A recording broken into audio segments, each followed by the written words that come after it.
Home of borders, language, culture, and here he is, Michael Savage. We have to not only question the world as it is and stand up for those African Americans who haven't been so lucky. Because yes, you've worked hard, but you've also been lucky.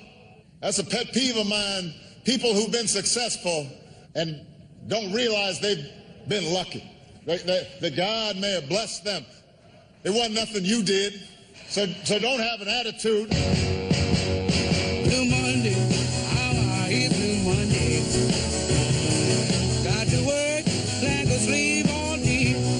It is the Savage Nation. What a sad day that the demagogue in the White House just doesn't relent. He just doesn't relent. Now, at the risk of being called an Obama hater, I won't talk about Obama much today.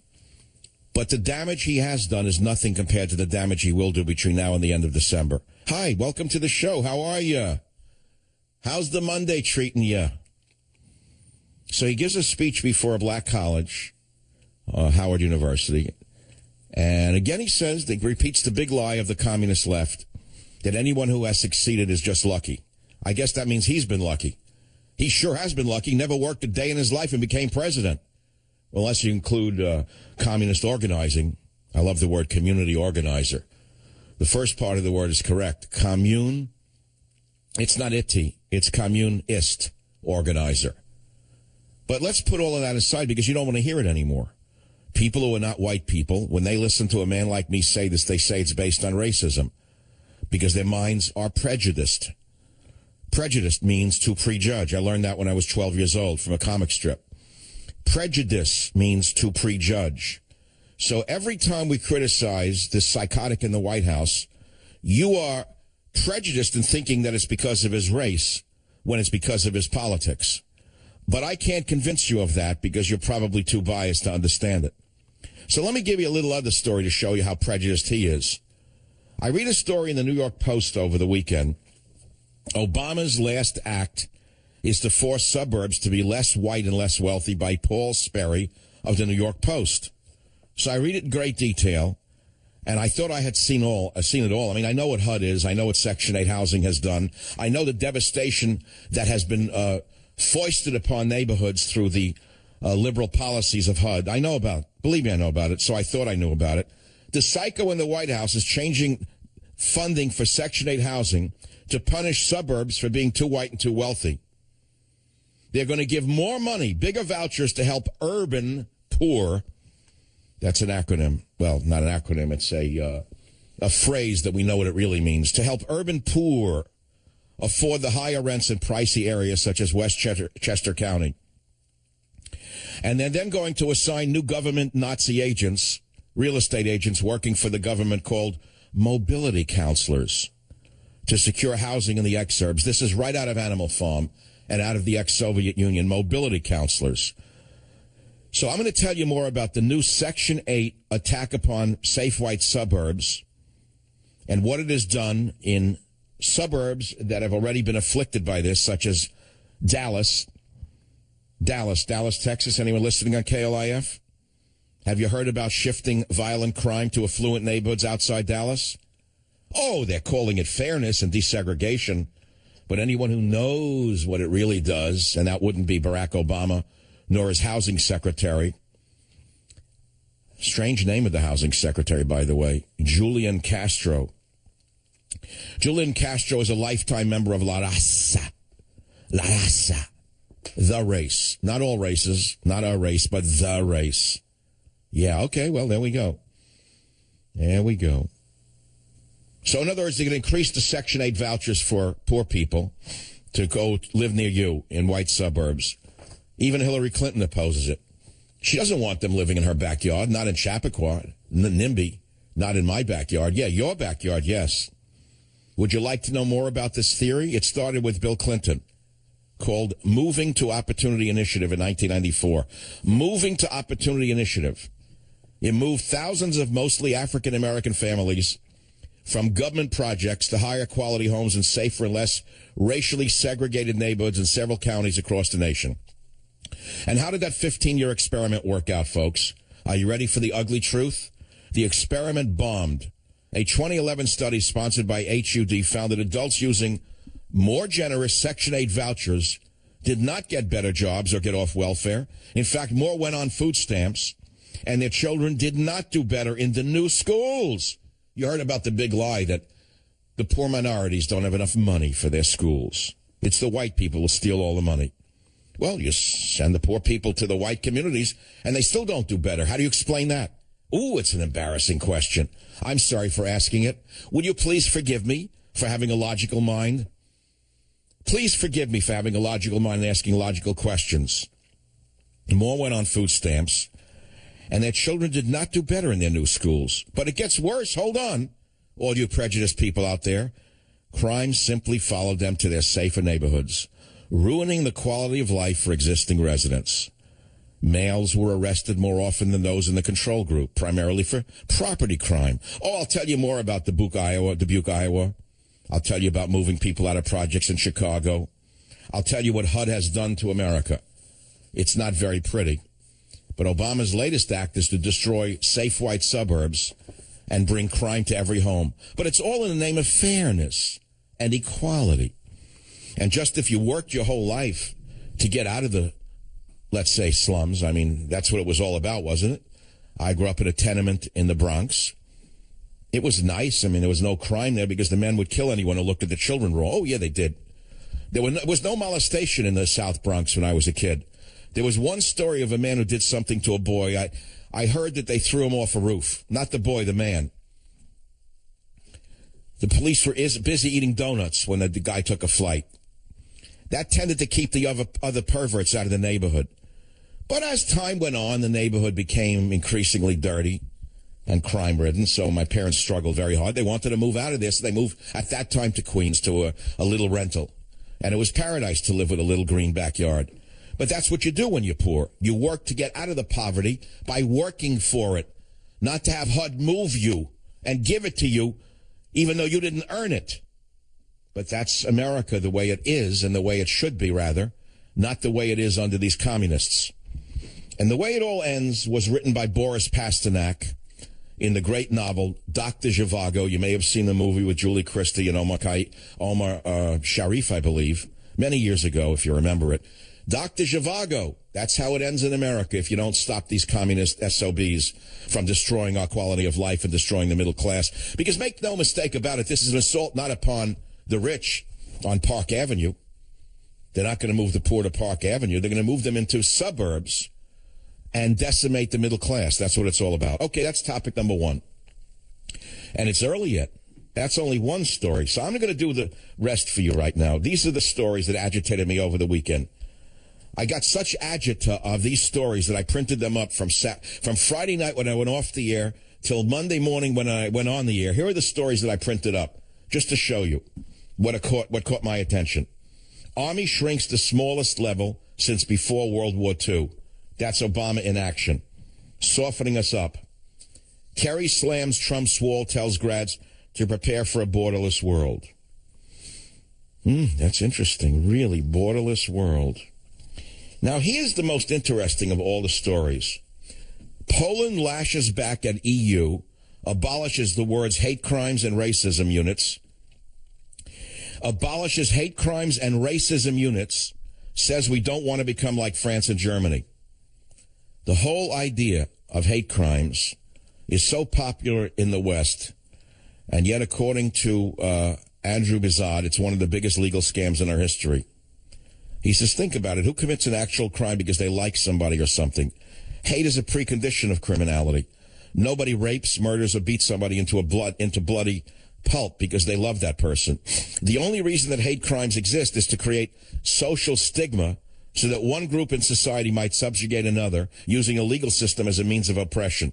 It is a perversion of justice.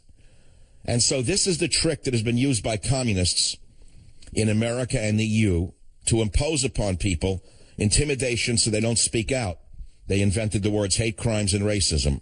They created units to investigate them. And so they have deballed the men of Germany, the men of France, the men of all of Europe to lay down and just take it as they're being overrun and invaded. But Poland, who had adopted this hate crime legislation and other such submissive measures are abandoning them like a sinking ship because they realize Western Europe is a sinking ship that is falling into the ocean of history. And the Eastern Bloc nations, this is intriguing to me, won out of this invasion, and so they're eliminating units called hate crimes and racism units. Now, let me appeal to all of you good liberals out there. Remember when little Poland stood up to the Soviet Union? How noble we all thought Lech Walesa was? Remember how we celebrated Glasnost? Do you remember all of that? Little Poland. We celebrated little Poland when they stood up to the Soviet Union. Why don't you liberals celebrate little Poland now that they stand up to the new Soviet Union called the European Union, which is the Soviet Union without an army? That's just the beginning. If it's too much for you, I'm sorry, boys and girls. But the world is in real trouble. And there are only a few of us left who even see it, care enough about it, and are lucky enough to be able to reach you on it. You won't read about it on Facebook, that you know. They censor anything that isn't ultra-liberal and anything that doesn't support old Marky Zuckerberg's bottom line. Anything that doesn't support Mark Zuckerberg's bottom line. Now, I don't blame him, by the way. It's his enterprise. That's a separate story. Everyone's screaming, oh, Facebook bans conservative stories. Facebook buries conservative stories. Yeah, well, of course they do. It's there. It's his website. Right? I mean, that's the headline. Oh, Facebook workers said we routinely suppress conservative news. That's news to you? That a liberal psycho like Mark Zuckerberg would have his website or his enterprise do what he sees the world as? I disagree with him 100%, but it's his business. I have a website, michaelsavage.com. I routinely reject liberal propaganda. The Drudge Report routinely picks stories that meets the Drudge's agenda. Everyone in the business who has a website routinely suppresses stories they don't like. It's just that he's the biggest. I don't like it, but he has the right to do it. So how's that for fairness? I'll be right back. Join the Savage Nation. Call now, 855-400-SAVAGE, 855-400-7282. Savage. Your Savage Nation is sponsored by SwissAmerica.com. It's the only company I trust for tangible assets, gold and silver. Call 800-BUI-COIN. We must also expand our moral imaginations to understand and empathize with all people who are struggling, not just black folks who are struggling. The refugee, the immigrant, the rural poor, the transgender person, and yes, the middle-aged white guy. You may think has all the advantages, but over the last several decades has seen his world upended by economic and cultural and technological change and feels powerless to stop it. You got to get in his head, too. Now, why did Obama suddenly put in the middle-aged white guy? Because of Trump. Suddenly he heard the voice of the middle-aged white guy, and he knows there's a revolution going on, and that all of his hot air doesn't fly with everyone in America. So, I mean, what can you say about that? By the way, going back to the Facebook comment where I said I don't like what he's doing, but it's his website, it's not mine.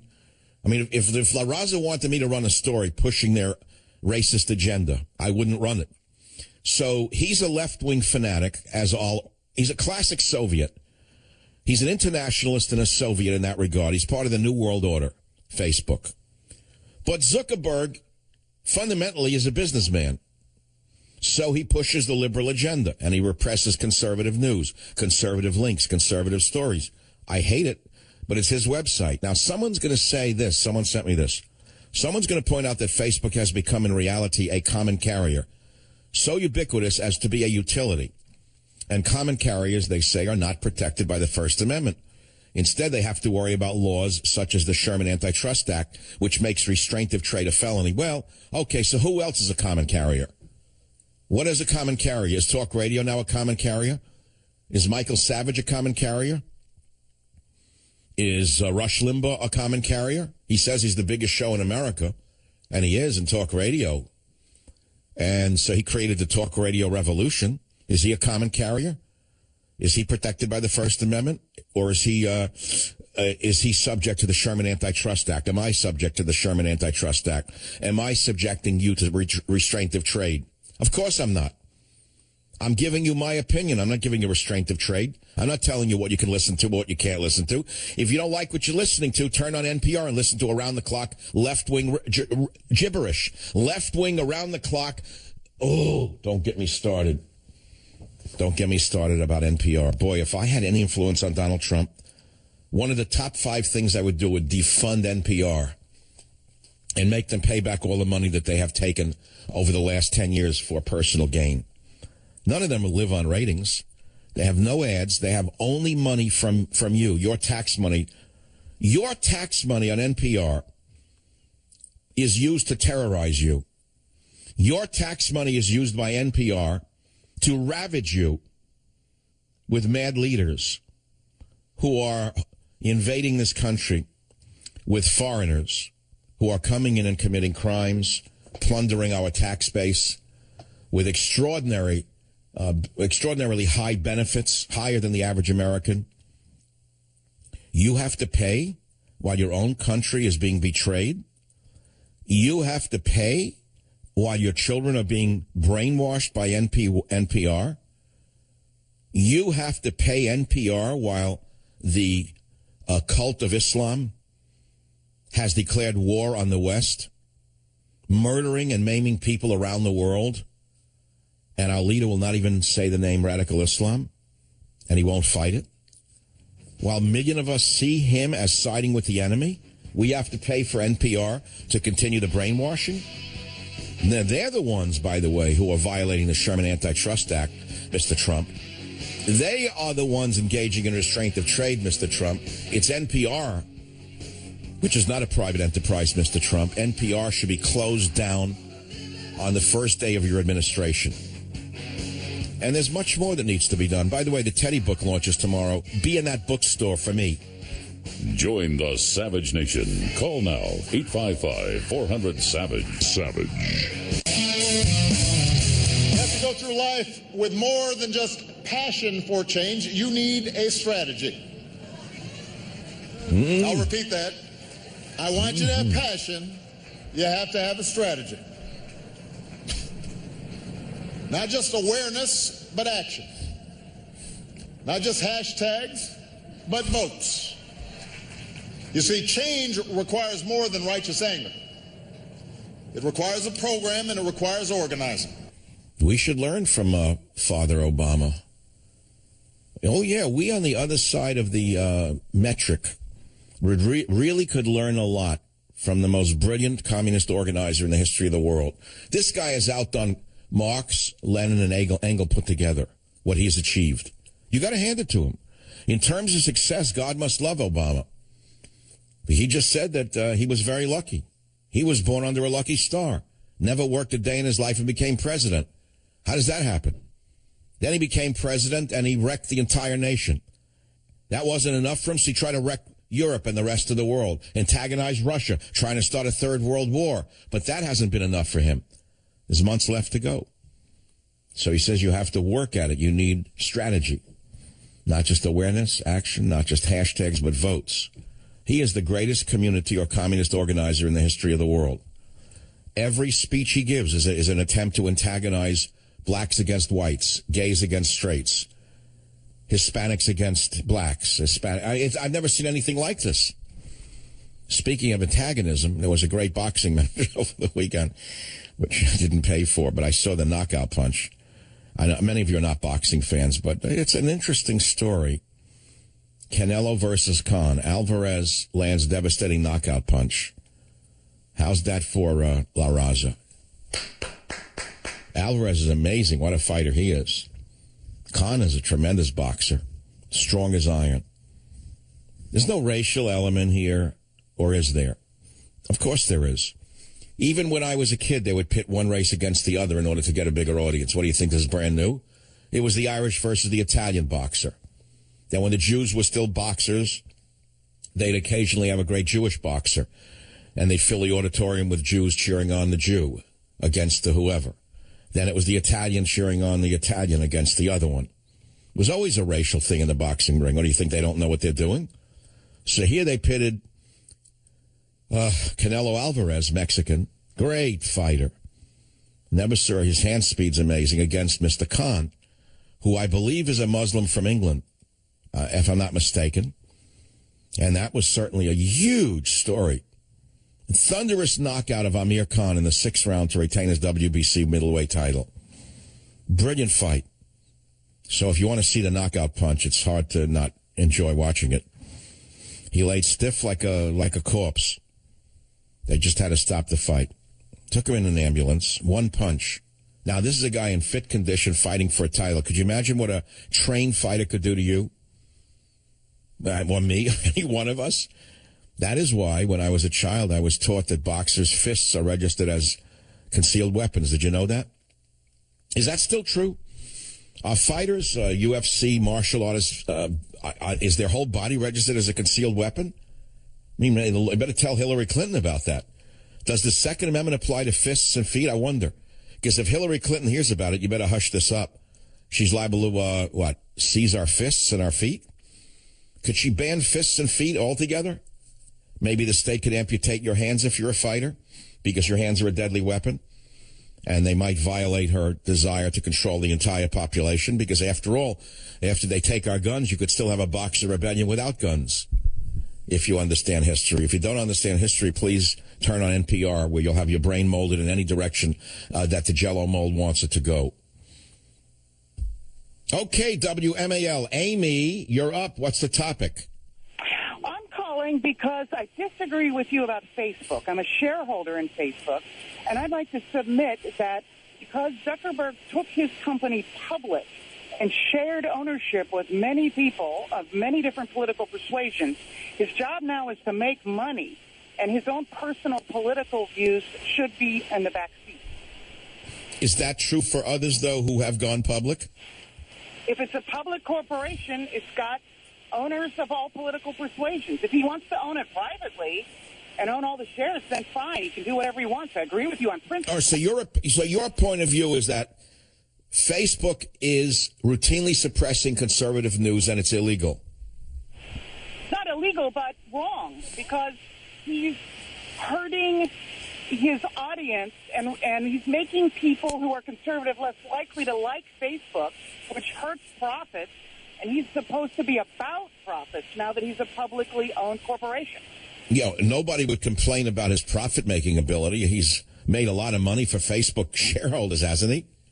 He has, but what happens if next year somebody invents a competitor and the conservatives all go to it because they've been frustrated all this time? Then here's the problem. From a legal point of view, you have no ground to stand on. Because he's made lots of money for his shareholders. I don't like what he's doing. I mean, I have a Facebook account, Michael Savage, Facebook.com, Michael Savage, and I look at it. I look at it every day. Sometimes I post stories, such as Obama's latest act is to destroy safe white suburbs and bring crime to every home. And I linked the New York Post story. They haven't taken that down yet. Why is that? I'm not saying they censor everything. I'm simply saying that as a matter of principle, if you're a publicly held corporation, you sell shares to people, then your job is to make money legally and morally and ethically. And it's not to put your own political views, even if they're conservative, front and center. You should be neutral. Okay, so let me ask you this. What about a radio broadcaster who is ultra-conservative, always mocks liberals, always mocks liberal opinions, and he works for a publicly held company? Does it apply to him as well? No, because presumably the publicly held corporation is putting on a conservative because there's a conservative audience. And that's what he's filling, just as if he was an author of a book. You know, and books say sell about politics, so he writes about politics. That's perfectly... But what you're saying... Wait, let me see if I can follow you. I'm a broadcaster. I'm very, very oriented in a certain direction. I don't have to spell it out. And I detest and I hate communism. I hate liberalism. I hate socialism. I think it's the scourge of humanity. Suppresses freedom. Destroys everything. I don't hold it back. I express it clearly every day. But I'm not an independent operator. I mean, I work with a publicly held corporation. So are they not? Aren't they subject to the same rules that you just said should apply to Facebook? What I'm saying, yes, except I'm saying you're meeting the test because you're popular. There is an audience for your thinking, your speech, what you say. They're not putting you on because they love conservatives. They're putting you on because the audience is there. So, you know, but I understand that. But Facebook is doing what he thinks is best for his audience. And he's making so much money, he must be right. Probably 90% of the people who use Facebook are left liberals who would, let's say, program or appreciate that viewpoint. Isn't that true? if he is making more money by being liberal, sure, but only 20% of the public in the United States is a self-identified liberal. Right, but maybe all of those who identify as liberal go on Facebook. Facebook is primarily aimed at a much younger audience, the naive, the uneducated, the brainwashed. They like Facebook. It's a childish enterprise with cartoons and likes and schmikes. It's absurd. It's for children. It's for children who are not articulate, who can send a little message quickly and get an instant gratification. But it's aimed at a younger audience, which is predominantly a group of brainwashed left-wing children, I would say, even though there are others on it. So he knows his audience. They're all left-wing. Well, I think I dispute that since I'm a conservative and I'm on Facebook daily, but I think the... Well, I'm a conservative. I'm on Facebook daily, and I'm amongst the 20% that he offends. I guess he's saying if you don't like it, leave Facebook. Take your account with you. So maybe I'll create a conservative Facebook as a result. Yeah, that's exactly my point. As a shareholder in Facebook, I don't want to hear that. I want to hear everybody wants to stay on Facebook so I can keep making money. And that's what I'm... So what if I created Savage Book? Would all the conservatives use Savage Book? Maybe, if you got a better product than Facebook. Welcome. All right, you're very smart. Are you an attorney? No, but I am going to the shareholder meeting, or a friend of mine. All right, I'm going to send you a copy of Teddy and Me, Confessions of a Service Human. Anyone who sees this book smiles in this political world that we live in. It's a breather from the political world. I know most people want to hear about politics and stay on the line and all of that. I know that. I know most people want to hear about the state of the world and my analysis and what he's really doing and what can we do to fight back and how's Trump doing. I get that. But, there's another part of life, isn't there? There has to be. That's why I wrote Teddy and Me. I had to show you there's another part of my life as well. And many people object to it, by the way. They say, Savage, whenever you offer to give away the government zero or Teddy and Me, 9 out of 10 people say, give me government zero. Stop already with the poodle. I talked to Teddy about it yesterday. We had a long conversation about that. He understands. Believe me, he gets it. He knows where you're coming from. He's a big enough poodle to accept the fact that you'd rather hear about government zero than about him and this and that. So let's go back to politics.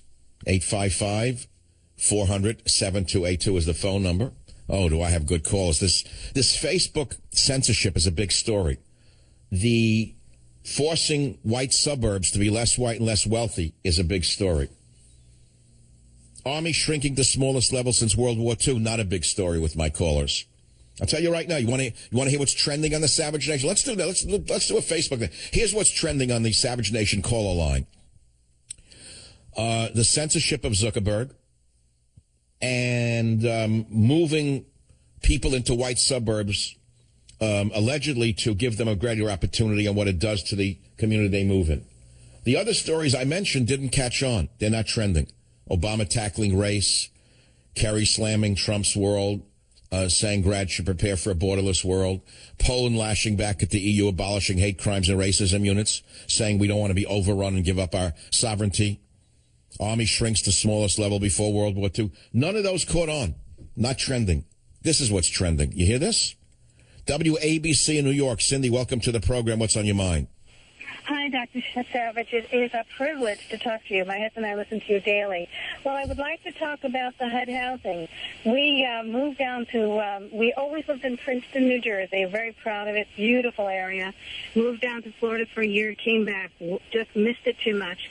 So we came back, and we are moved into one of the top towns in America, suburb, I should say, and gorgeous. Moved into a gated community condo rental area. Never was told about HUD, affordable housing, etc. We moved in, all of a sudden we realized we were paying 3 times the amount as our neighbors on either side of us because they are HUD, affordable housing. Within 6 months, we're paying the high rent, of course, scrubbing our floors and doing what we need to do to keep it beautiful. And in 6 months, the place is falling apart. We're using terraces as, the third bedroom, tying bikes to lampposts, the whole thing. And it is actually tearing our town apart. You can see already. So, in other words, this already happened to your neighborhood where the government imposed the movement upon you, and you're saying that it's not been beneficial to you, that instead of trying to keep up with the standards of the neighborhood, they're trying to bring your neighborhood down to what they left behind, in plain English. It's down. We moved in September, and then all of a sudden, we started. But how could you not know when you rented? How could you not know that management was giving out HUD apartments to individuals? How were you not disclosed? How was that not disclosed to you? It was not disclosed, and as a matter of fact, a lot of the few neighbors that are paying the full rent, et cetera, with high incomes, then all of a sudden we see it online that it's now affordable housing, and it was a shock to all of us. Well, the fact is that the rentor, the landlord, was not permitted to tell you that. They would have been sued under federal guidelines if they had disclosed it to you. They were trapped by the government. I'm sure they would like to have exposed it to you, but they're prohibited from mentioning that there are such things going on in your complex. That's the problem. That's how a fascist government operates. Everything is through coercion. Everything is through threats. Everything is done in secret. That's what a federal government is like, which is why we oppose this phenomenal thing called big government. Do you have any options to get out of there? No, this is it. We are 6 months into the lease, and unless we want to bite the bullet and pay the whole thing out, we have to... Wait. What do you mean? You could get out of that. You can get out of that lease. You can get an attorney. You can get a real estate lawyer and say it was not disclosed to you. This is not the neighborhood you assumed it was. Your life is... the quality of life is not what you bought, and you want out. And unless they let you out at no cost, you're going to sue them, not only for all the rent you paid, but for damages. See, you're lucky I'm not a lawyer. If I were a lawyer, I'd be president today. I'll be right back. It's the Savage Nation. Join the Savage Nation. Call now, 855-400-SAVAGE, 855-400-7282. Savage. My Savage Nation is sponsored by SwissAmerica.com, the only company I trust to protect my wealth with gold and silver. Call 800-BUYCOIN. Well, we're talking about Facebook, the product of Mark Zuckerberg. We learned that Facebook made Black Lives Matter trend by inserting it into news feeds. It was not that popular, but they made it. They artificially built up Black Lives Matter into the monster it's become. And when you look at this, you realize that Mark Zuckerberg, like Harvey Weinstein of the movie business, is a gutsy, brilliant bully with a sharply left-wing anti-American bias. But in this case, Zuckerberg, in my opinion, is another robber baron in terms of tax avoidance. I know that many on the left like to talk about the old days of the robber barons, the coal and steel fortunes, the railroad fortunes, and you hear names such as the Rockefellers and the Guggenheims, that they were robber barons. But in my opinion, Zuckerberg, the guy who runs Microsoft, the Mr. Sweater who puts on the nice guy act, they have great PR agencies. This one wears an undershirt to look like a regular guy. The other one wears a sweater, Bill Gates, to look like a regular guy. Warren Buffett puts on the grandfatherly posture, the little stumbly old man again to put on the posture. But they're all the robber barons of our time. And I'm not Bernie Sanders. I'm a Trump supporter. But let me tell you something. The day is coming that they're going to pay their fair share. They're not going to get away with the triple Irish, the triple Dutch, or the Dutch swirl anymore, and they're going to pay their fair share, and they're going to pay back taxes, and they're going to do it the day Trump becomes president. So when he says he's going to raise taxes, on the rich, I was very worried about it. What does he mean by the rich? What's the rich to him? I hope he means the robber barons and not the middle class. And the next time Donald comes on the show, that's the first question I'm going to ask him. I'll be back, just in a few minutes. Be here and read Teddy and Me. Join the Savage Nation. Call now, 855-400-SAVAGE, 855-400-7282. Savage. Warning. The Savage Nation contains adult language, adult content, psychological nudity. Listener discretion is advised.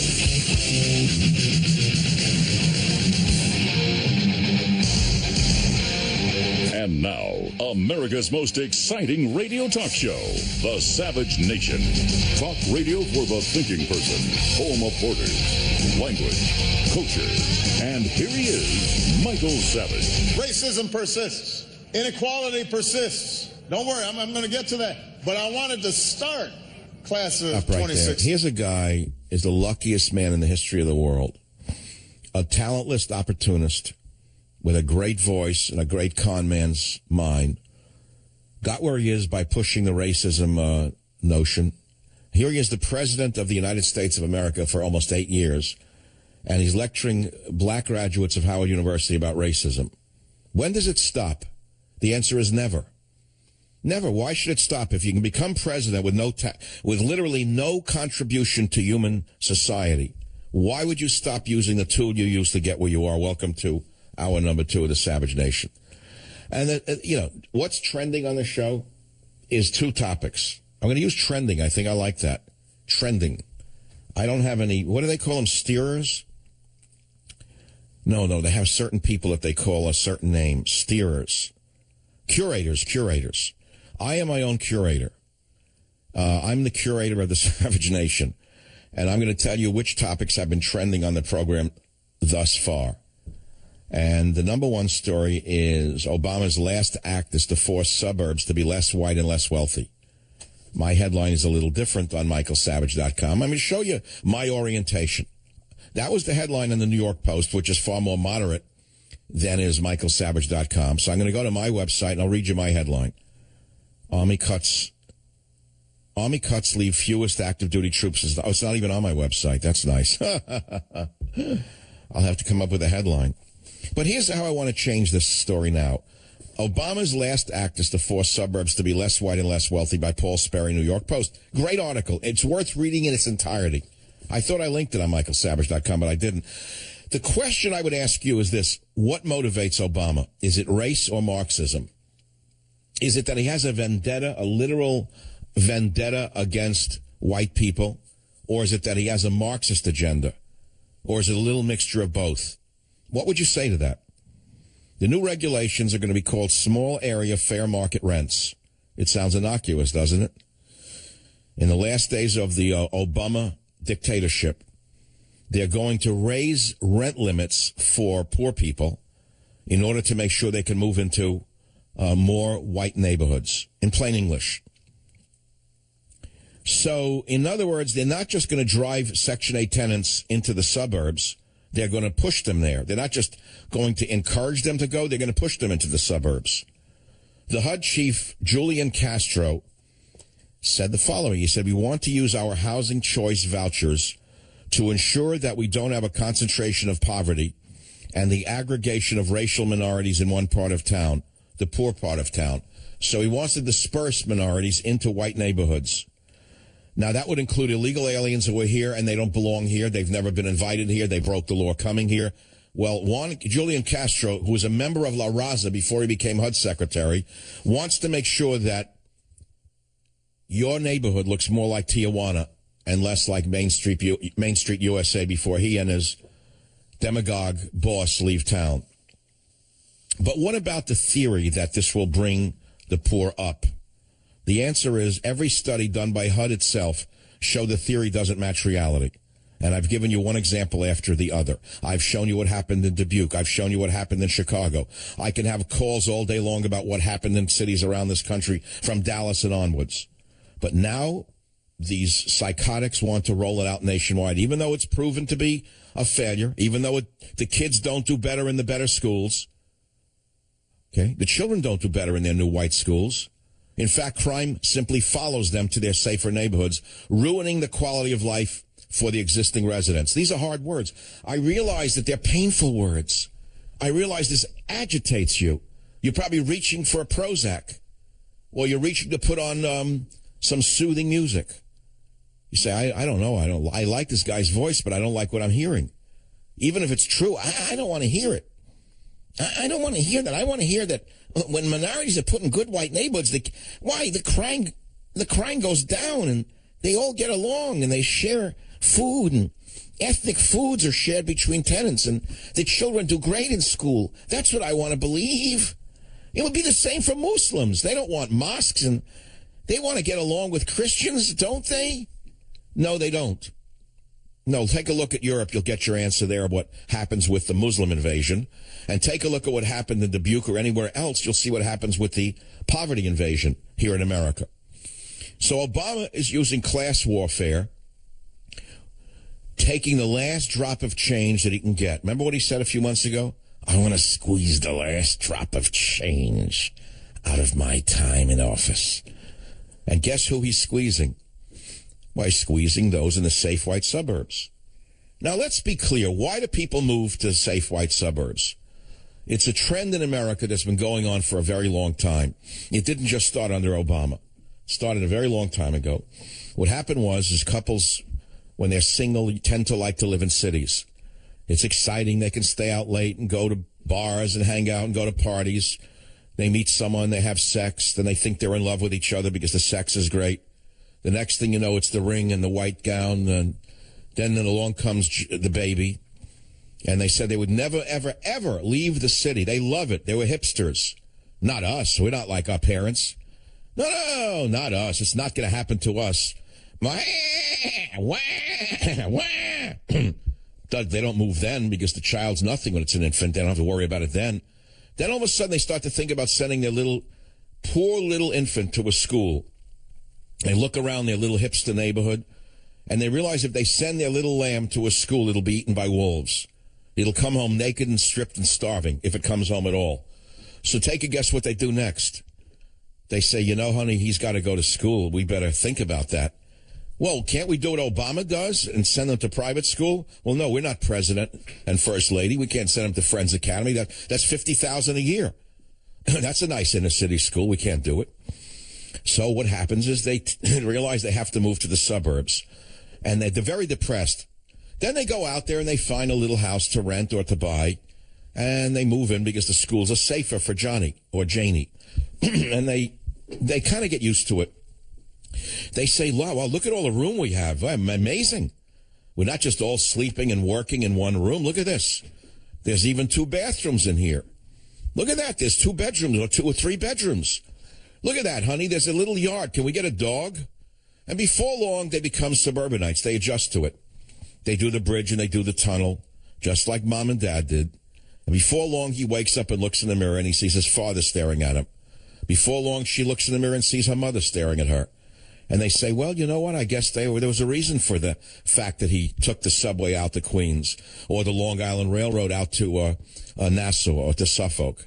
They did it for us. And by then it's too late. The parents are already pushing daisies. They can't go to mom and dad and say, sorry for the trouble we caused you. But the fact of the matter is that's the way of life. So the suburbs were created a long time ago because the costs of living in cities were too great. 70 years ago, 80 years ago, 100 years ago, that's what the suburbs were when they developed. What, you think you invented the world? So what I'm getting at is then they put Johnny in the better school where he can buy drugs without fear of getting beaten up. Or if they're really concerned, they send him to a religious school where the drugs are cleaner and much safer to buy. Because in the religious schools, there's absolutely no crime. And the drugs, I hear, much easier to get in the religious schools. It's a joke, but it's well known to be a fact. Oh, yeah, look into it here in Marin County. You ask any kids who went here about the access to drugs. It's easier in the private schools with less fear of being beaten up by the dealer because in many cases the dealer works for the school. But I didn't want you to just take that as the whole message because it isn't. It's a little aside to some of the realities of living in the suburban, suborbital. So we're going to go into orbit right now on this topic, and I'm going to change it a little bit by asking you what motivates Obama. He has no skin in the game. What's he gaining by this? There's no kickback to him. He's not making any money off it. So he's not doing it out of financial greed. Something else is motivating him to do this to the white people before he leaves office. What is he doing it for? Because if the kids move out to the suburbs and the poor neighborhoods and they still do poorly in school, who are you going to blame then? How many times have I told you the story that I studied this 20 years ago? I'm a former educator, so I was really interested in the fact I keep hearing from minority communities that they have less money, less money, less money. If they only had the same money per student as white, blah, blah, blah, better books, blah, blah, they would do better, blah, blah, blah, blah, blah. So I looked into that here in Marin County near San Francisco. There is a city called Marin City. It is largely an African-American community right outside of Sausalito, California, the charming once fishing village, which is Disneyland by the sea now. But nevertheless, what's it called now? Marin City was built up with public housing following World War II because a lot of African-American folks came out here and built the Liberty ships that helped win World War II in the Kaiser shipyards right down there in Sausalito. So they built housing for the workers. These guys killed themselves in the shipyards. They built great Liberty ships, and it became sort of a community within a community. Well, I looked into the fact of why the kids were doing so poorly in that community. I said, is it true that they don't get as much money as the other public school students do in the surrounding white communities in Marin County, California? And the reverse was true. They actually got more money. This was 20 years ago per student in the Marin City schools than they got in the so-called white community. So how do you deal with that? It's an uncomfortable, shall we say, very uncomfortable fact of reality that liberals don't want to look at, and that white people who are good in their heart don't want to accept, and they assume that anyone who's giving this message is A, distorting the facts, or is a racist. But the exact opposite is true. I'm giving you reality. Sometimes reality is very disturbing. Also, as the good doctor has told you many times when you were a child, sometimes good medicine tastes very bad. And I'll be back in a minute to take your calls right here on the old Savage Nation. Join the Savage Nation. Call now, 855-400-SAVAGE, 855-400-7282. Savage. My Savage Nation is sponsored by SwissAmerica.com. It's the only company I trust to protect my wealth. Call 800-BUY-COIN.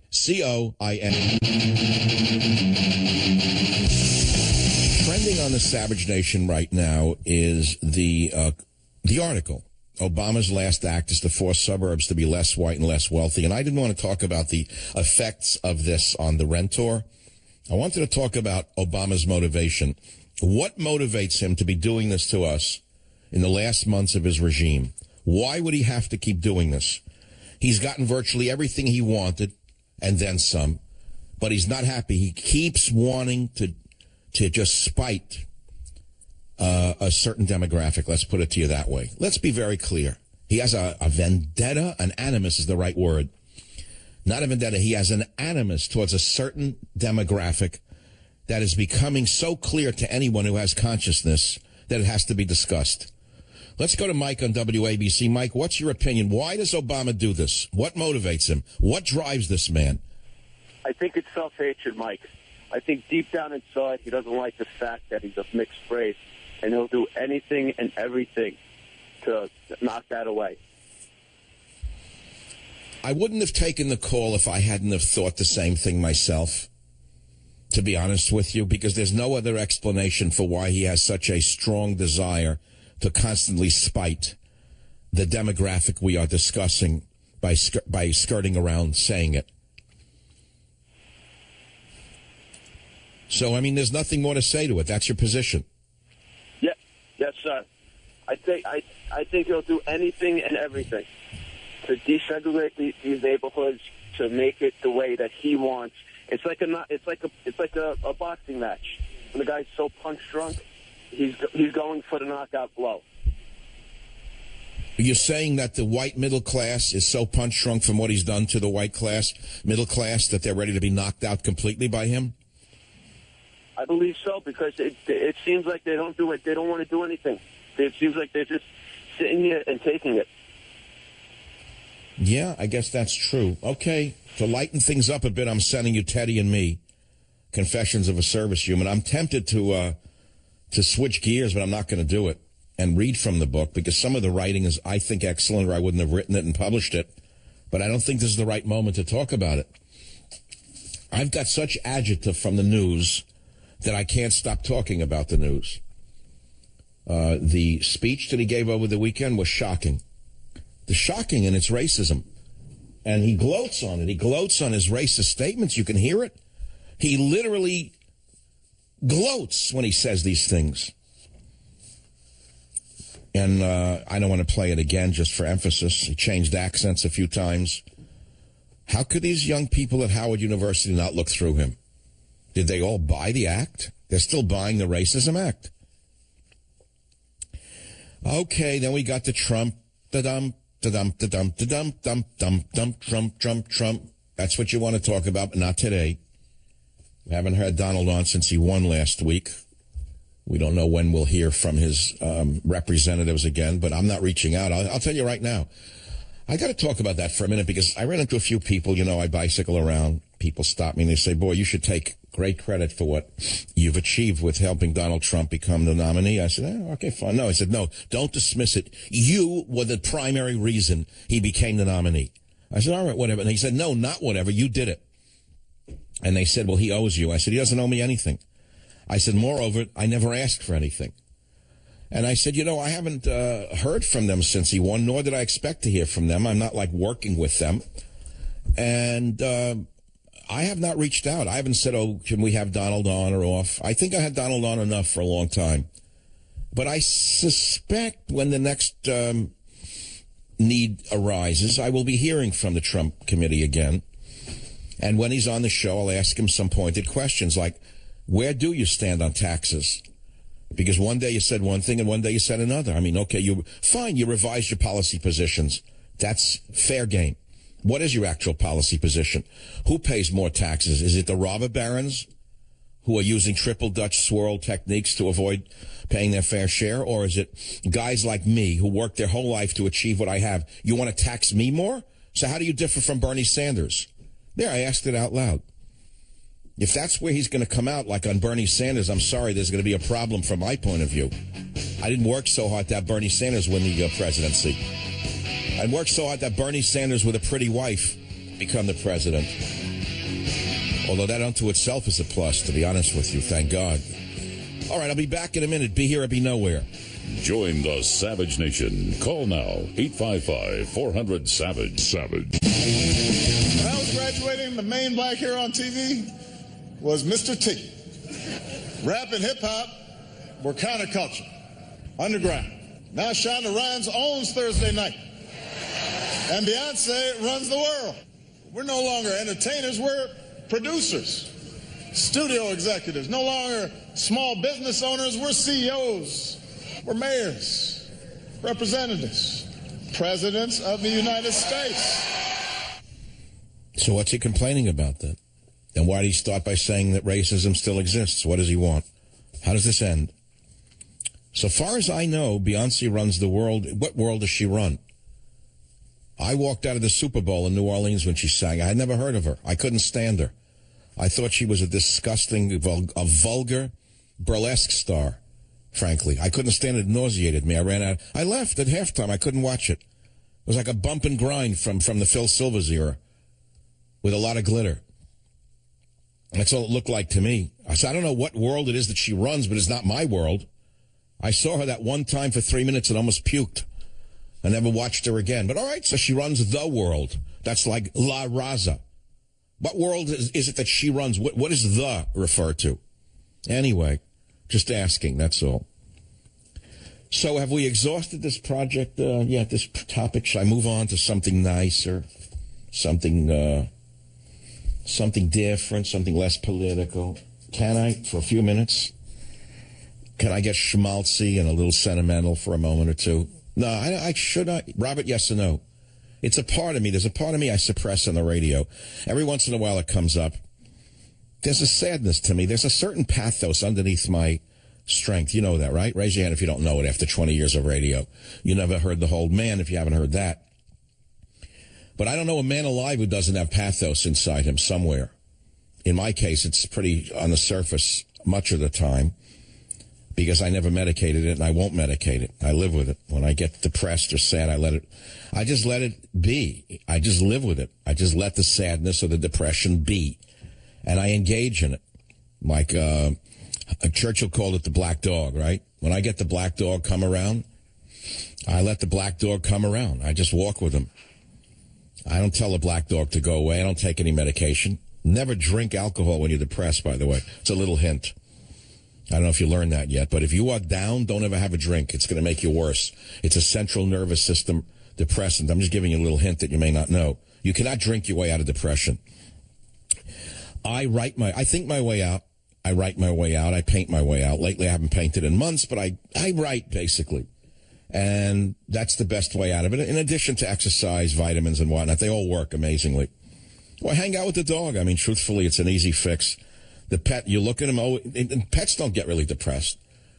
You say, let's go for a walk. Bingo, they're off the rug, and right away they're running already. So they cheer you up. That's why I say, why are you hopping on a dog? Yesterday was a bad day for me because it's my deceased brother's birthday on May 8th and Mother's Day, and frankly, I was alone. I've been invited to go to L.A., and I should have gone. I didn't go. I didn't want to fly, whatever. The whole family was down there. I was here. Alone. All right, I chose it. That's the life I choose. I'm an ornery guy, and I just sometimes don't want to move around. I've done too much traveling in my life. Even a 1-hour flight on Southwest is sometimes something I don't want to engage in. Between the bags on the head and the fat people. And having the worst part of flying is listening to people on an airplane. I want to jump out of a window. Can't they shut up on an airplane? It's a closed space. They get hysterical. It's like the women who have a glass of wine in a restaurant. You give them 3 glasses of wine, you want to jump out of a window again. Gassed up, and they don't shut up. Same on an airplane. Old home week. You get on an airplane, they meet each other. They don't even know each other. 1 second already, they're in love with each other in the seat and yelling. Oh, so you work for Ace Screw Company in Dallas. Oh, no kidding. I have an aunt from Dallas. And the next thing you know, it's an hour of about, oh, you want to shut up. But you can't say it. And I don't carry the noise cancellation headphones. I guess I should. The best noise cancellation headphones are called Don't Fly. They work better than any headphones ever invented. So I didn't fly. Stayed home, hung out with the dog. I don't even know what I did. Oh, it was a nice day. Thought about my brother, looked at the picture of him in the wheelchair. I asked God, why did he not live? I just said it. What was that about? Why'd you do that to him for? Of course, there was no answer. So then I talked to my dog. Yeah, I talked to my dog. You ever talk to your dog? People talk to their pets, they're crazy. All of us who talk to our dogs are crazy. Sometimes I call on my brother's name. Is that insanity? Sometimes I have the weird thought that crippled little boy who never walked and never talked has been reincarnated as my poodle. I mean, it's an imaginary thing. I understand that. And I give him his name and I talk to him. Not a lot. I mean, then it's around like Daffyville already. But I'm saying like once in a while, I call him by his name. And of course, he looks up like he understood that, as if to say, yep, that's who I am.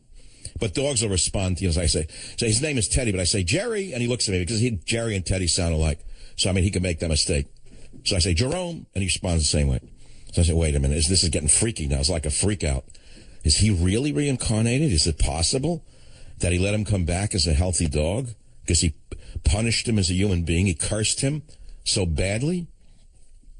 Well, these are the thoughts that drive men crazy. I understand that and get people depressed and sick and no one wants to hear it. But I had to live with it, that's all. And in the middle of it, you do your stuff and you do your stories. You went for the next day, and the next day was the show. And lately, all I hear in my head, like in the silent moments, is how crazier I'm getting by the minute here, is I hear the breaker music to my show all the time now. Would you believe it? Rob, is it happening to you? If it is, you're in trouble because you're 29. But, I mean, like, I hear it. I hear, like, breaker music. I said, if this doesn't stop, this is serious business. I'm hearing, like, bumper music to my show during the days I'm off. So I said, wait a minute, let me back up from this and think about this. It's because I love the show so much, I can't wait till Monday, right? That's all that is. Yeah, well, I'm whistling in the dark. I hope that's all it is. Hope it's not the precursor to voices. Because the day I start hearing voices, whoo, then I know it's over. Although my mother once said to me, she was very funny in her own way. She said, sometimes people talk to themselves. She said, that's not so bad. She said, when they start answering, she said, then they're really in trouble. That when you have a whole conversation with an imaginary voice, then you're really in trouble. Then you're fit for entertainment. That's about it. All you could do is go to work for Harvey Weinstein at that point and pray you have a good pair of legs to go with it. So that brings me to, the book, Teddy and Me, honestly. It's not like a long build-up just to talk about the book.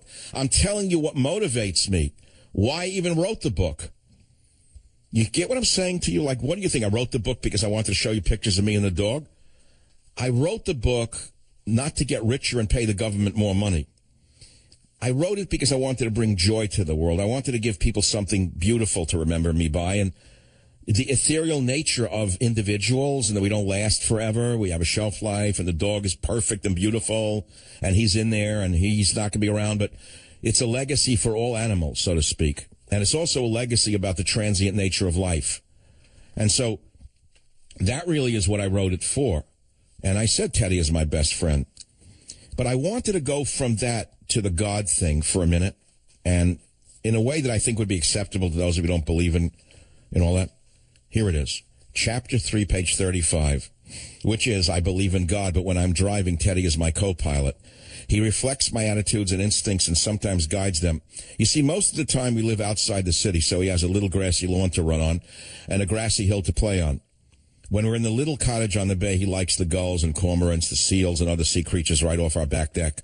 On days he's not feeling well, as his service human, I hold him in my arms and point out the birdies, as we call them, diving for fish or the occasional moldy bagel I throw into the bay. He sits by my side watching each and every radio show. In fact, I'll bet he knows more about politics than any dog in the world, even the Obama's dog. After a while, he gets bored, so for fun he nips at the engineer's sneakers when he comes over to tweak my equipment. At least once a week, I drive him over the Golden Gate Bridge to San Francisco. We head to my high-rise apartment downtown. I refer to the building's elevator as the Tedivator because his eyes widen with anticipation at the thought of this marvelous gravity-defying machine that whisks us up to the top of the building where he can stare down at the bay, boats, and people. But I'm getting ahead of my story about being the most grateful service human in America. The minute we get over the bridge, Teddy stands up and starts gaping at all the people in the streets. He loves when I have to stop at a traffic light on Lombard Street so he can see the flow of humans, the stores, the restaurants, even the cars next to us. I know he's starved for stimulation. Those gulls and seals have their limits. Anyway, when we hit the garage in the building, he's first out to the Tedivator. Let's see where do I go from there? I'm flipping the pages and looking. The pictures are nice. Well, let me read you one more piece. I have another minute, or do we have to go back to ugly stuff like politics? Let me read you one more piece. And that is this. Oh, I don't know. This is too sad. I don't think I can read it right now. I don't want to get into a maudlin mood. No, I can't do it. It's how I learned to talk to audiences and animals. I'll let you read it on page 49. I'll just start it and then stop it. Sometimes I got to watch where I go with my head. You know, your head can mislead you too. Do not let your heart and your mind deceive you, says the holy texts. And I ask myself, what does that mean? What do you mean, do not let your heart and your mind deceive you? What else do we have? What else are we getting motivated by? What, like the religious view, don't let your heart and your mind deceive you. Okay, well, if a pretty girl goes by, don't look at her. All right, don't look at her. Well, what are you supposed to look at? An ugly person?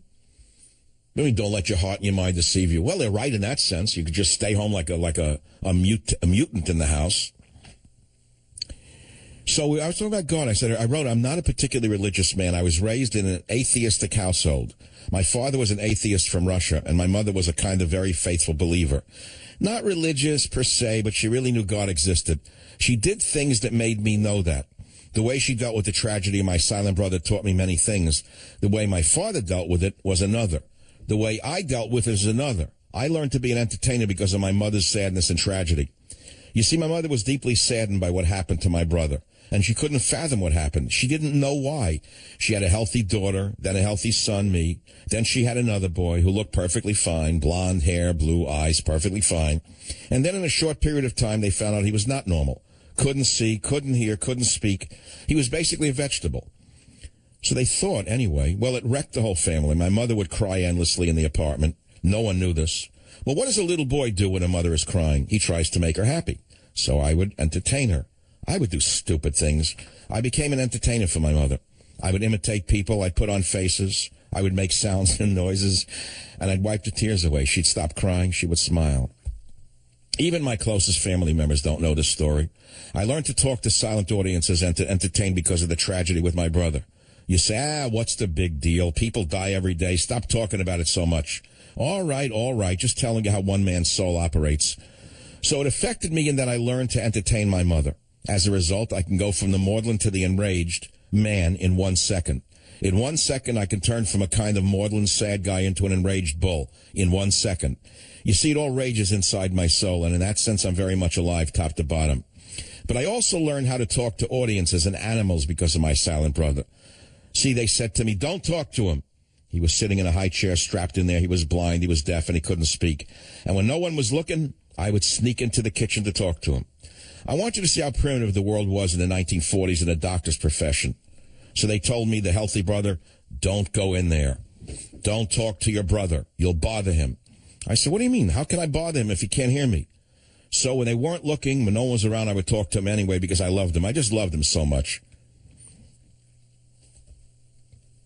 Join the Savage Nation. Call now, 855-400-SAVAGE, 855-400-7282. Savage. The Savage Nation is sponsored by Swiss America, the only company I trust with my financial future. Call 800-289-2646 or SwissAmerica.com. All right, welcome back to the Savage Nation. Let's go to WFTL in Fort Lauderdale. Ray, thanks for calling. What's on your mind, Ray?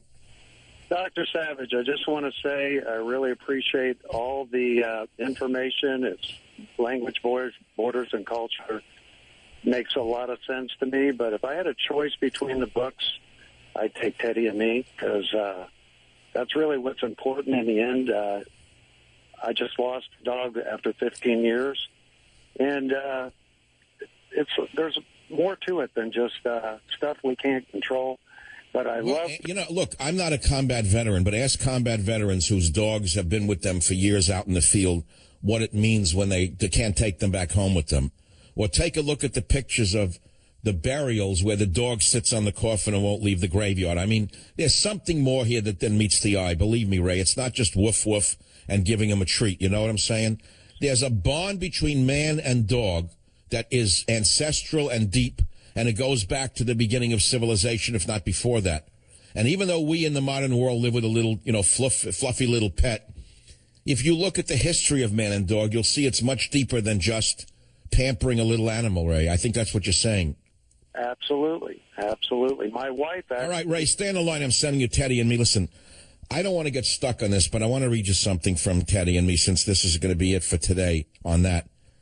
Since so much of talk radio is based upon anger and rage and even hatred and indignation, I often turn to my best friend Teddy to feel kindness, warmth, and love.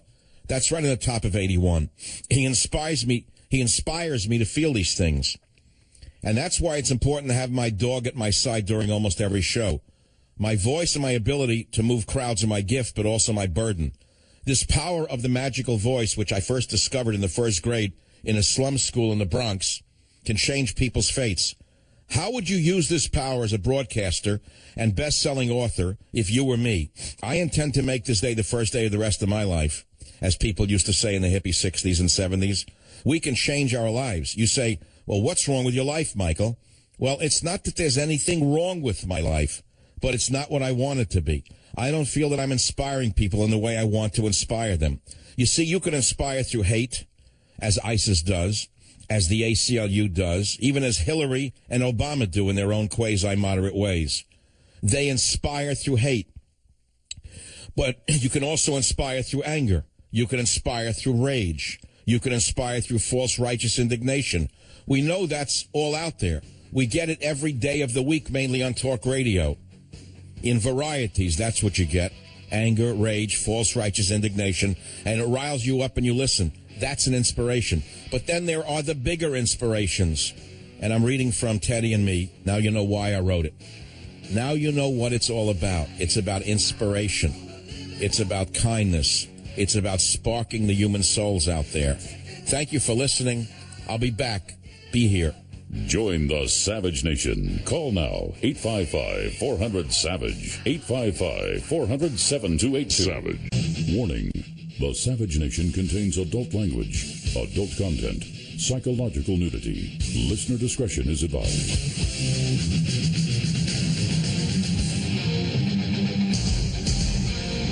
And now, America's most exciting radio talk show, The Savage Nation. Talk radio for the thinking person, home of borders, language, culture. And here he is, Michael Savage. It is Fats Domino on Blue Monday on The Savage Nation. Hour one was about Obama's forcing suburbs to be less white and less wealthy. And what motivates him, is it racism or Marxism or a combo? And I think we've exhausted that topic. And then the Army being shrunken to its smallest level since World War II. It's down to a level that makes us almost indefensible. The country can almost not defend itself by what he's done to this military. In addition to demoralizing it, he shrunk the numbers. So if you think that there are no long-lasting effects to this wonderful man in the White House, the thin man from Honolulu, the smoker, you are mistaken. And then, of course, I moved into another area of my soul or my mind, and that was the Teddy book, Teddy and Me. It's coming out tomorrow. I'd like you to check it out, of course. But the thing is, I actually got a little too personal in reading from it. I had to cut a segment off. If you'll notice, there was a segment that was abruptly stopped with a long pause. Well, there was a reason for it, because that's what was required. Let's take a couple of calls now in hour 3. Bill on KLIF in Dallas. Go ahead, please. Bill, what's on your mind?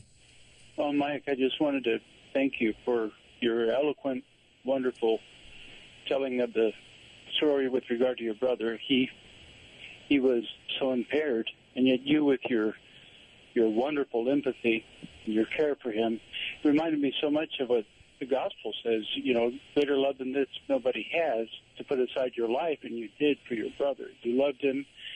The way you said you loved him so much, and you would sneak around the doctors and the other people who told you don't bother him, and you just loved him so much, and he knew it intuitively. You are an inspiration. You, to me, are one of the finest people I've ever heard on the radio, and I thank you, and God bless you. Well, let's just say this show is dedicated to all the children who suffer out there. Let's put it to you that way. All of the impaired children, this entire show is dedicated to them. Just let's pray that we are strong enough to resist the Soviet agents in our government who want to put in death panels. And if you think this is a laughing matter, you have no idea how bad a government can get unless you've studied how bad governments have gotten. And as I did a show last week on death panels.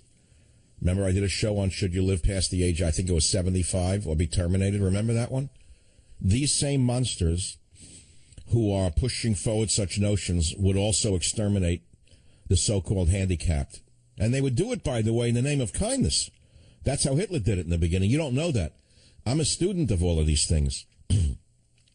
When Hitler first exterminated the so-called handicapped and the mentally the deformed, let's say, he didn't say we're killing them because they're deformed. He said he was putting them to sleep because they would suffer less. That's how they did it.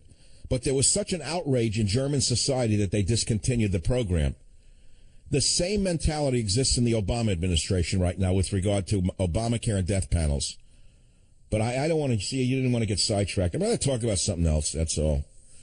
So I think I'll talk about something I cooked over the weekend. I'll tell you why, because talk radio is very much like cooking a meat sauce. I thought about it. I was alone. I didn't want to eat in the restaurant on Saturday, and I just didn't want to go near it. I just couldn't take another minute of yes, and how are you, and thank you, and a piece of bread. Oh, thank you. Si, senor, every minute. Oh, water, too. Oh, senor, thank you, senor. Every minute you have to thank them. Oh, look at that, a napkin. Oh, senor. Oh, do you have another fork? Oh, senor, thank you. Can I get some olive oil? Oh, yes, senor. Gracias. I mean, a whole day, like a speech. So I had bought some ranch-fed, grass-fed beef the day before, figuring I'd want to cook over the weekend. I'm going to give you a story that leads to talk radio. Don't worry about it. It's not a cooking show. Now, here's how you make a great meat sauce. First of all, you chop up, you get the oil, and the oil's critical, as you know. Base is oil. Don't burn it. Heat it. But make it hot, not warm. You don't want limp oil. You want warm oil near hot, but not burnt. And turn the heat down the minute it gets to a certain level because you don't want it burning. Put in very minced, like a half a minced onion in a big frying pan.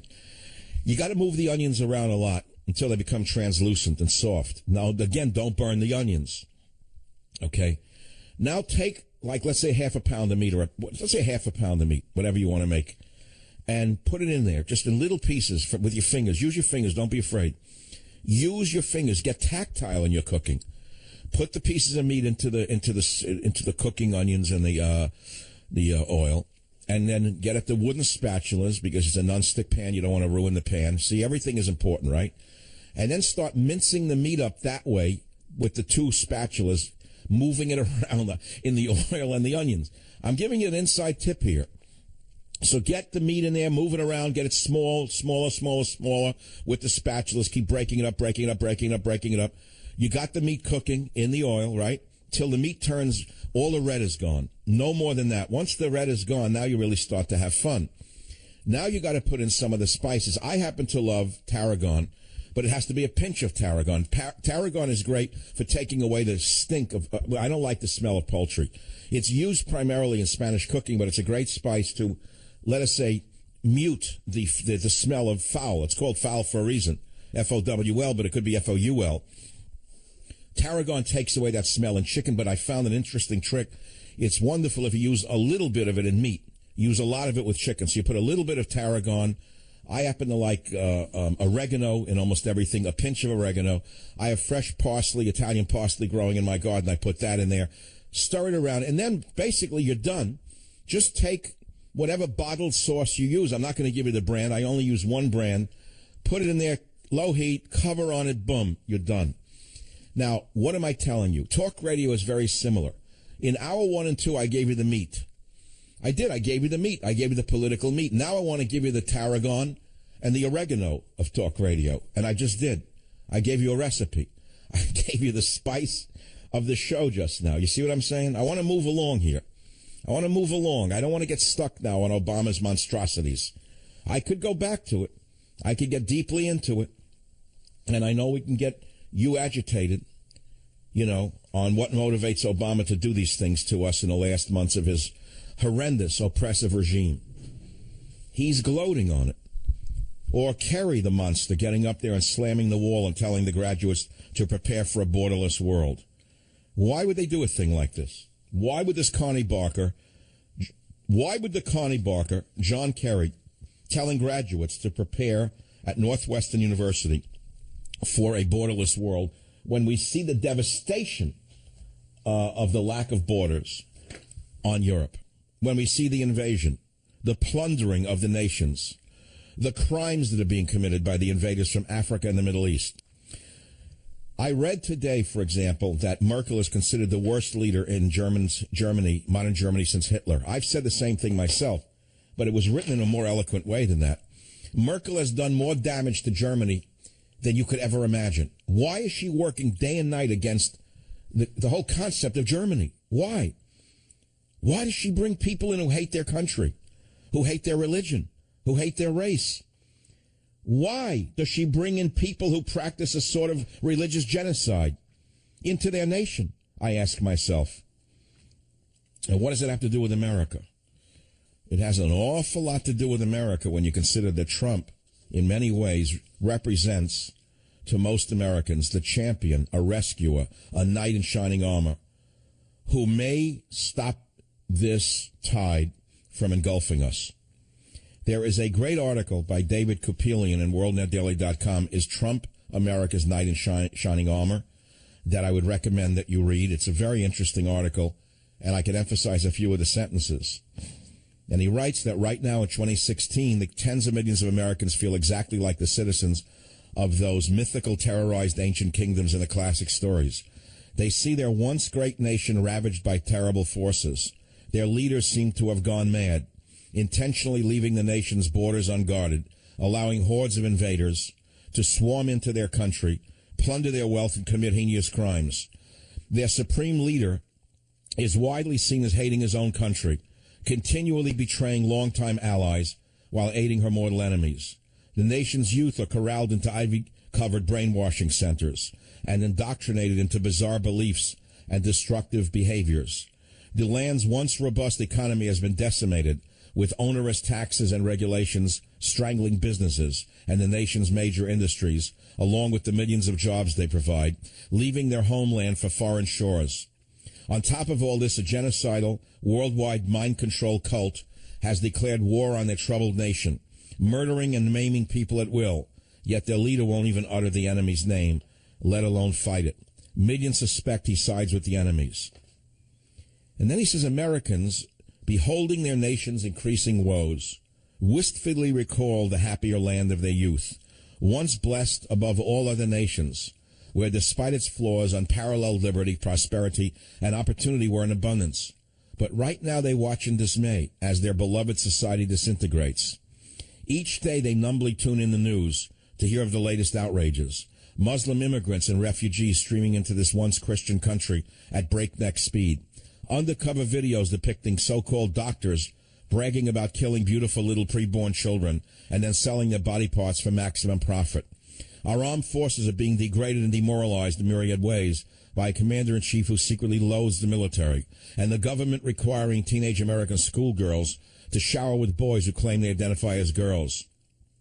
And yet, if you complain, if you dare raise a plaintive cry for decency and reason to reveal once again before it's too late, you are viciously attacked and branded as hateful, ignorant, racist, bigoted, homophobic, anti-woman, or anti-immigrant.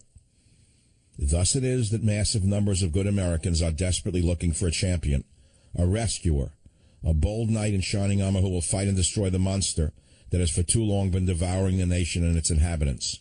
To many, that man is Donald Trump.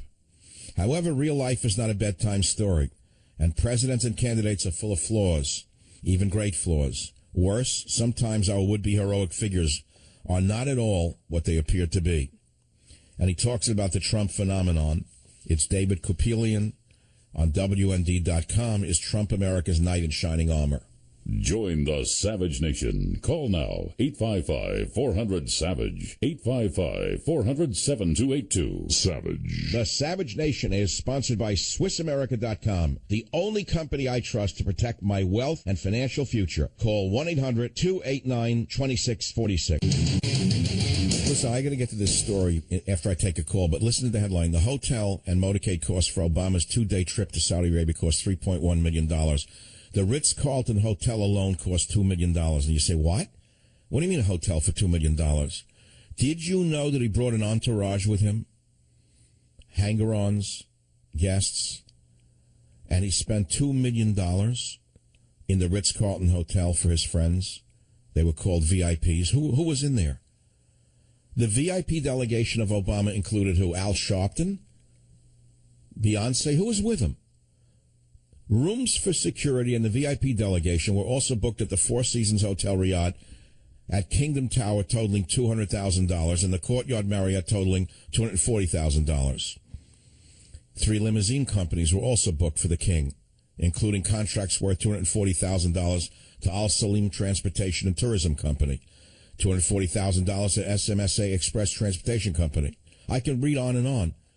The king, not the president. So let me go to some callers now on the show. Tim on KSFO, thanks for listening. Tim, what's on your mind from San Francisco? Dr. Savage, I use the argument, not the argument, but the discussion about the difference between the souls and the spirit when it is relating to dogs. Someone asked me about my friend, and do you believe your friend has a soul? And I explained that I believe that my dog has a spirit that I am able to connect with, but I understand that my dog has a more finite existence than I do. So my dog is here for a period of time, but I can't expect, even the 16 years that we were together, I can't expect that to be, as long as my life. And was able to... Well, it's an old question that we had last week, which is people got mad at me and they said, my dog has a soul. I said, how do you define the difference between a soul and a spirit, they said to me. Well, it's a matter of semantics in a certain way. I mean, is there a difference? In the human being, we believe we have a soul that's eternal. Isn't that true? That lives on in the kingdom after life. Isn't that the fundamental belief of all religions? That's the argument that I used when they were explaining. All right, but we don't believe that dogs and cats and newts and worms have souls that live on, do we? You're correct. No, we do not. All right, so they have animation, meaning they have a spirit while they're here on this earth. But they don't have eternal spirits, eternal souls. It's a tricky question. There's no definitive answer. Many people would disagree, and I wouldn't disagree. Man is different than animals. Look at what we've created on this planet.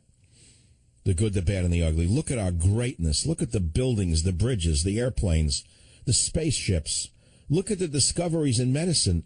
That makes man a unique animal, wouldn't you say? Absolutely agree with you. Of course you would. Of course you would. So we are different than the mere lower animal. But, the problem is we're rooted in an animal body. And in that sense, we're not much different than the lower animals, so to speak. See, man has transcended the animal kingdom per se. I remember reading that when I was 18. One of those things that made my life change. It was by, I can remember to this day, the day I read it, by William Bartlett. And he wrote, man has transcended the animal kingdom, but it's created such a conflict within us because we're still heir to all the ills that flesh is. We're all subject to all the ills that flesh is heir to, right? In other words, we may think we think like gods, act like gods, fly like gods, think like gods, laugh like gods, etc. But at the end of the day, if we break a toe, we know we're just an animal. We broke a bone, just like an amphibian can break a bone in their toe. And so, who are we? We're trapped between two existences. The animal world is our body. The spiritual world is our soul. And here we are, between two worlds. And that brings us to the world of politics. How does that relate to a monster in the White House who abuses us on a daily basis and gets away with it because of Jake Tapper, Wolf Blitzer, and the entire establishment of sycophants who have a job that they're not doing? How do we survive this man is the question. How do we survive him? Join the Savage Nation. Call now, 855-400-SAVAGE, 855-400-7282. Savage. It is a beautiful Monday. It's great to be alive. It's a great country to live in. It just shows you how hard it is to destroy a great nation. I mean, here you have a band of rascals who have waited their whole life to grab the wheel and the engine room and the compass of this great nation and destroy it as quickly as they can. Not so much to steer it on the rocks and see it break up, but to convert it into something it was never intended to be. And they have not yet been able to do it. And they're racing against the clock with the months that remain to destroy everything that's decent about the nation before they are thrown out of office. Now, honestly, if Hillary wins, there's going to be changes for the worse. And I believe that only Trump, and I said believe. Notice when I said believe. I wasn't born yesterday. I didn't put him on a pedestal yet. I believe he can change things. A, I have to find out if he really cares to do so. And B, I want to see if he can get it done. So don't think I'm sitting here waiting for January for the world to suddenly open up and become the great world again. So we'll have to wait and see if he wins, and I think he will win if he runs against her. I think it'll be a landslide against her because she's got a lot of baggage. She's not as powerful as she appears to be. And other than owning the Stooges and the media, I don't think the people like her very much, okay? So I think he's going to become the next president. The question is, what will his motivations actually be? Meaning, what are his real policies going to be like once he gets there? You know already he's being circled by the Bob Dole, Mitt Romney people. You know that already. I mean, you see by the policy changes. And then will he actually be able to move Congress? I'll have to wait and see. And I hope that I'm still around to be talking about it on the radio. If not, well, you'll catch up with me somewhere else. Because the future is, I don't know what it's going to be. I'm not sure. I'm thinking about, the salmon theory. I may have finished my my destiny in media by the end of December. I'm not sure about it. I'm just not sure about it. I have to think. I've been thinking about it with the few people I know. Well, I think I'm getting too personal here. I don't want to get into that. Let's go to KLIF. Thad, welcome to the Savage Nation from KLIF in Dallas. What's on your mind? Years ago, Michael, I heard you give an explanation why God allows or has dogs or cats live less years than humans. And I was moved by it then, but I can't remember it. Can you repeat that? Mrs. Savage created that because she tells me fairy tales every once in a while. And she said, this is how you explain to children why dogs die before we do. And the answer is that if we died before them, they would be left alone and there'd be no one to care for them. So God created it so that they have shorter lives than we do, so they're not left alone and abandoned. That's very simple and it's very beautiful. Well, that's right. The simplest truths are often the best. So that was a great explanation. I think it's a good one. Because kids don't understand these things. They go to pieces, you know. Oh, yeah, probably we're going to go to pieces when my dog dies. It's turned to... Yeah, let's not worry about it. Let me send you a copy of Teddy and me. Just enjoy them while you can. That's all. WJCW in Tennessee. Erica, welcome to the Savage Nation. Thank you. Dr. Savage, you have saved my life some 20 years ago. You transcend from the mystical world everything that I think. And I hope you don't go off the air, and I hope you don't stop, because we need you desperately. You have made it possible for me to live and understand things that nobody would talk about and nobody would state. And I think you're absolutely right about Mr. Barack, in that he wants to destroy Western civilization, and that was his intent from 2007. I could see it in his eyes. And he hates us. He hates the white culture. And then I think one of the reasons is he could never be it. He isn't it. So he wants to destroy it. You know, if you let's deal with this rationally, because what you're saying can be misconstrued by people. If you read Obama's autobiography, he himself says he identified as a middle-class white kid up until he went to Columbia University. He was just like the average kid in Honolulu who was basically from the middle class. He didn't see himself as a black revolutionary. He said he did just what they did. And then when he went to Columbia University, something happened. He grew his hair out, he said, and he started to come on like a Black Panther. And he said he started to do all of the stuff they were doing. And he said the minute he did that, he got more attention than he did before.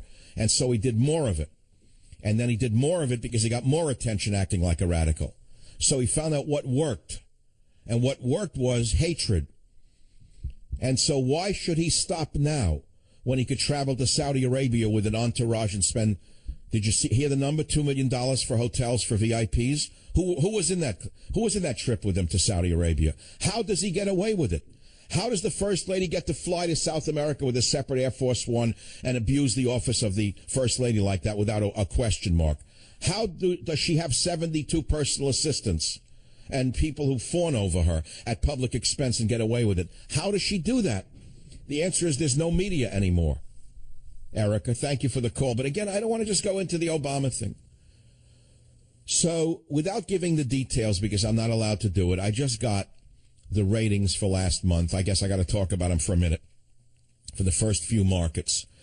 And in New York, I'm proud to tell you that I did so great all over again. I beat my number one competitor on WABC. I'm on WABC.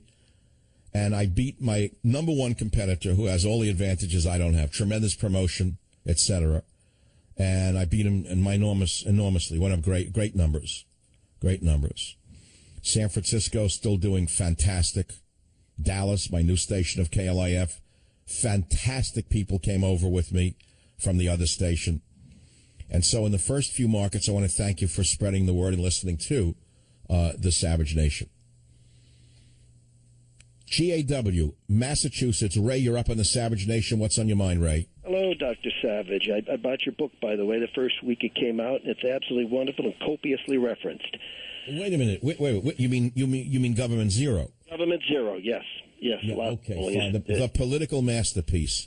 The book that launched Donald Trump. What's on your mind today? Well, Donald Trump, I think, is the king of reality. He makes his perceptions conform to what really is. Bernie Sanders and the Democrats they make a future you can make believe in where perception counts more than reality. So the good. Yeah, well, liberals live in the world of unreality. That's why they're so good in the arts and entertainment. They live in fiction. And so I open up with the number one story. Obama's latest act is to destroy safe white suburbs and bring crime to every home. New York Post article where his housing secretary, Julian Castro, and Hillary's rumored running mate is this Julian Castro.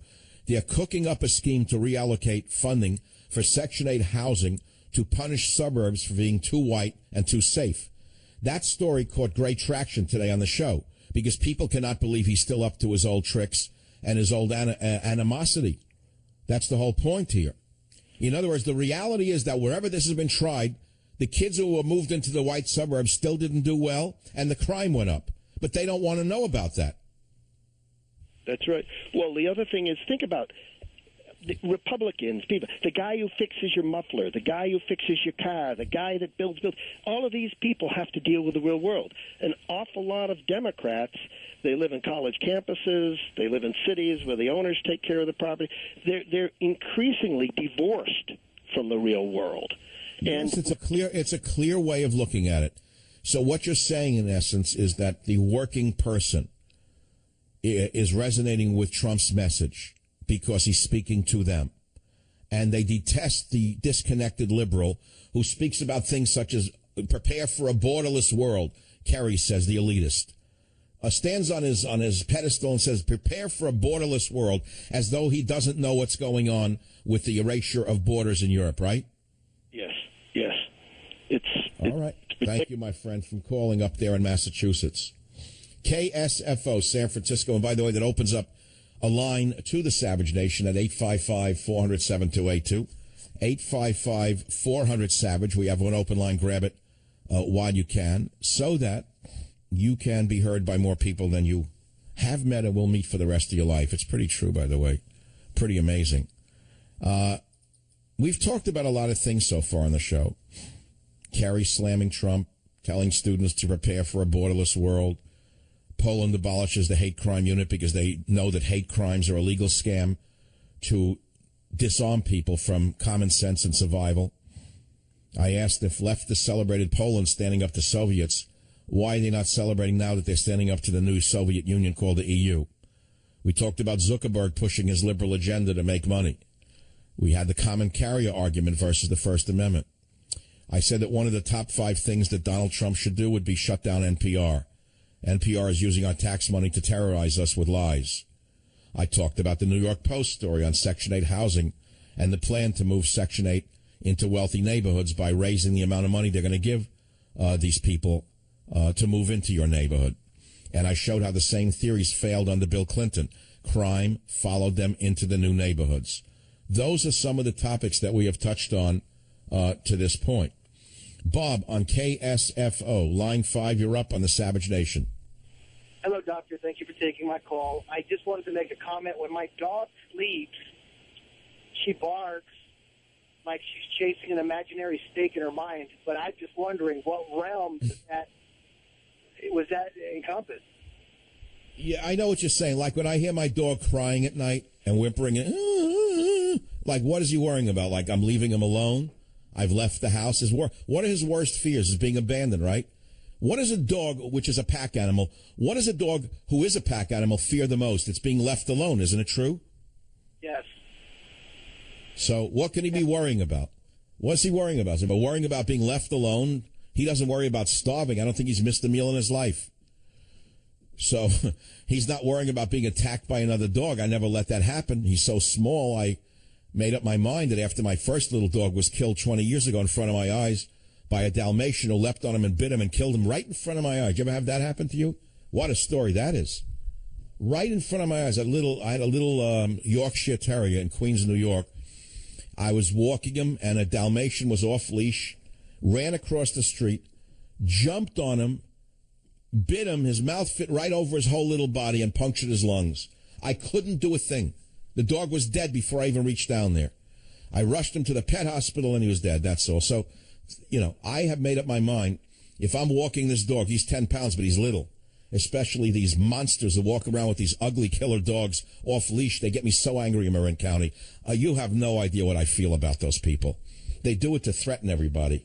Oh, don't worry, he's friendly. Oh, don't worry, he's friendly. Why do they walk their dogs off leash? It's to terrorize you. Spoiled, rotten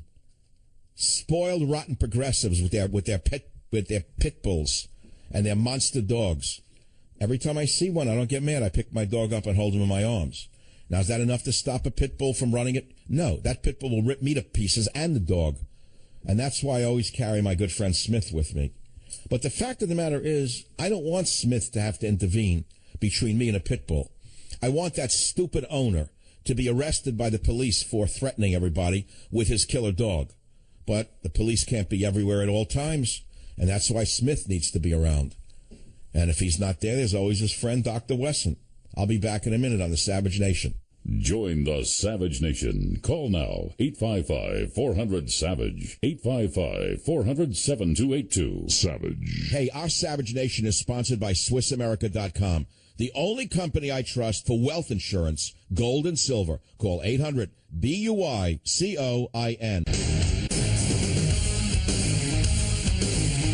It is the truth that 3 hours flew by. Hard to believe. Amazing. Amazing what the human mind is and can do. And I want to thank you for being with me for these 3 hours, if you've stayed from the beginning, or if even 5 minutes, you know what I'm saying? Let's go to Diane on line 8 from KSFO, where the Savage Nation rules. What's on your mind, Diane? Yeah, I was just going to say that I think that President Obama, with the policies he's doing, is just kind of exemplifying maybe some pathology or narcissism, and it's not well recognized, but that's why it's so destructive. And he's ramping it up because he sees the viability of Trump and the need that America's in a sad state. But I think he's pathological, and I think you might have mentioned that years ago when he first came into office about how he was raised. Well, yes, I did talk about what the effects of an abandonment by a father had upon him. The father abandoned him and his mother. Then she married an Indonesian Muslim. He was raised in Indonesia. He spoke Arabic and went to a mosque, a little day school for Muslim children. It's a well-known fact. It's in his own autobiography. Should this not be a factor in a presidency? Should it not have been part of the vetting process by Wolf Blitzer and the other useless idiots in the fifth column? Don't you think that was an important story? But the Republicans hid it as well, and we're paying the price for it now. The global march of jihad has greatly expanded under Obama. The terrorist events, if you add them up after 9/11, have been manifold and increasing under Obama. He won't even mention the word Islam and terrorism in the same breath. So, yeah, it had an awful lot to do with it. Why is he so anxious to bring in so many Syrian Muslims to America? What does he want to do, transform this into a mini what? What does he want us to look like? Lebanon, where there's been a civil war, where the nation has been destroyed since the Palestinians were brought in there as a peaceful gesture to the Palestinians? They destroyed the once dominant Maronite Christian nation. Do you know that, Diane? No, I wasn't aware of that. But well, no one knows anything, okay? But you know a little bit about the motivation of Obama and his animus against the America that we all love so much. The only question is it too late? And even if Trump wins, is it too late? I don't know. But, if we listen to him, the fact of the matter is he says two different things in his speeches, one after the other. He starts by saying that race relations are no good and there's racism, but it's better to have been born now than when he was born. Nevertheless, it's over. His speeches are over. I can't wait to